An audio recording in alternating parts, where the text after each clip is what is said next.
মুখার্জি, খড়দা থেকে এসেছি। ডক্টর ইন্দ্রনীল পালকে দেখিয়েছি। আমার বাঁ হাঁটুর সমস্যা ছিল।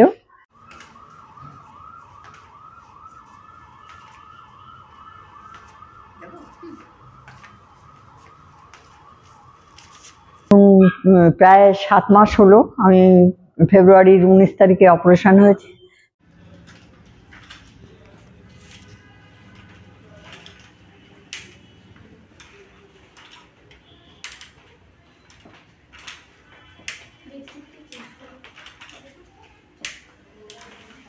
এখন আমি খুব ভালো আছি।